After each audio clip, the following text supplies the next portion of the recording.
Ahojte, máme tu mladú podnikateľku Dianku Samolajovú. Ja sa zdravím.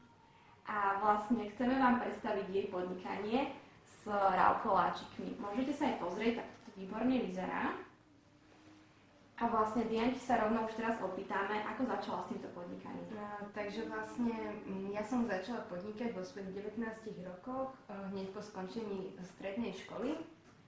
A vlastne k tejto myšlienke ma nejakým spôsobom priviedol môj záujem o zdravú stravu, ktorý som mala už dlhšie, pretože v minulosti som mala nejaké problémy, čo sa týka potravinových intolerancií a začala som sa zdravšie stravovať. A teda začala som vyrábať raw dezerty. Zúčastnila som sa s nimi na rôznych súťažiach, kde som vyhrala tieto súťaže. Takisto mojim priateľom, aj rodine, aj v škole proste veľmi tieto dezerty chutili.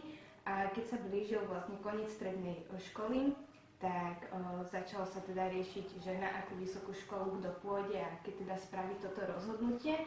A mne ako prvé napadlo ísť študovať výživu, keďže som k tomu mala blízko.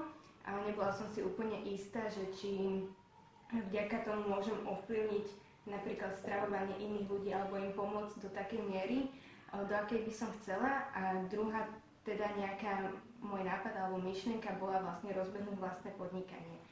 Ale keďže som bola mladá, nemala som s tým žiadne skúsenosti, tak som mala veľa strachov alebo kvázi aj takých výhovorek, že prečo nie.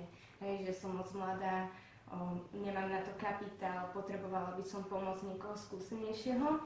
No a vtedy mi môj priateľ povedal, že v podstate sú iba dve možnosti, že buď chcem alebo nechcem.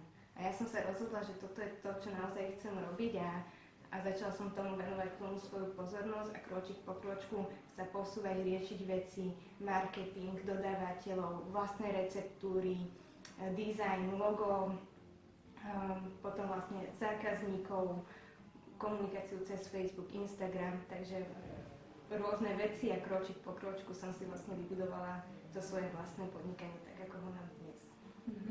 Tak určite tomu dopomohla nejaká motivácia, ale samozrejme, ako si už povedala, na podnikanie treba kapitál. A musela si asi siahnuť po nejakých zdrojoch. Áno. Aké to boli napríklad?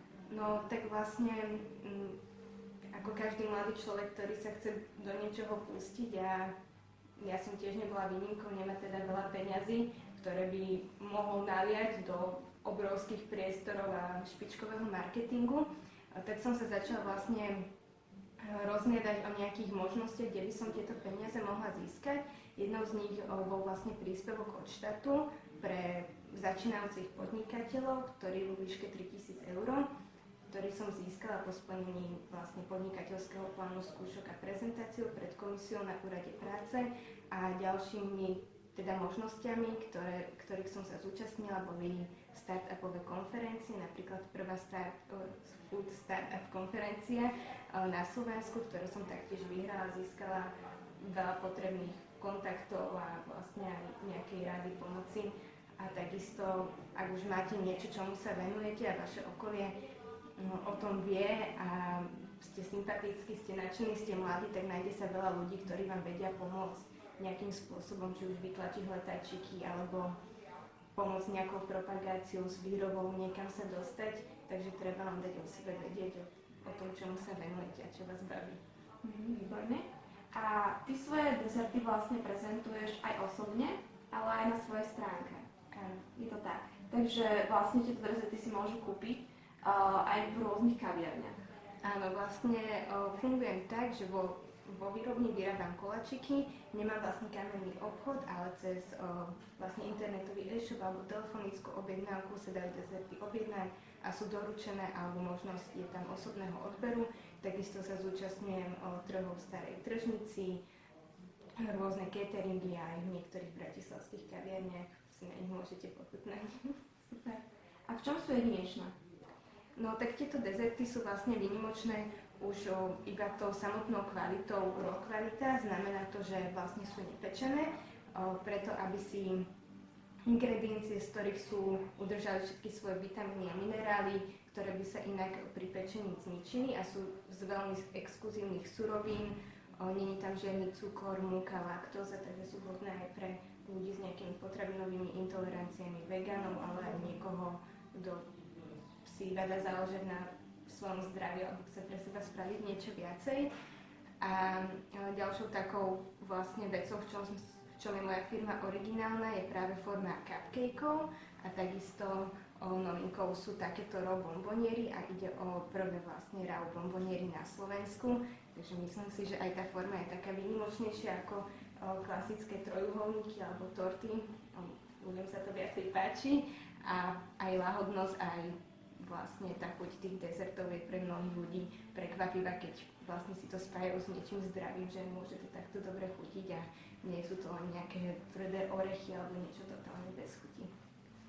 A teraz na záver už iba nejaké rady pre budúcich podnikateľov. No takže určite každému mladému človeku, čo chce podnikať, by som odkázala, nech sa do toho pustí a ide si za tými svojimi snami. Nech sa nenechá odradiť nejakými rečami, že toto sa nedá, alebo preto toto nejde, alebo to proste odkladať niekde do budúcna, s tým, že teraz na to nie je pripravený. Myslím si, že práve ten mladý vek je na to najlepšie, čo sa týka aj toho, že nemáme žiadne záväzky, aj energie, ktorú sme schopní do toho dať.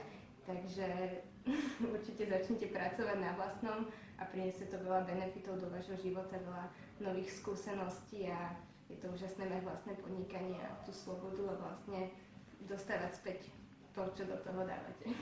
Tak ďakujeme, my ti teda opäť ďakujeme za rozhovor a prajeme ti veľa šťastia. Ďakujem vám. Ahojte. Čaute.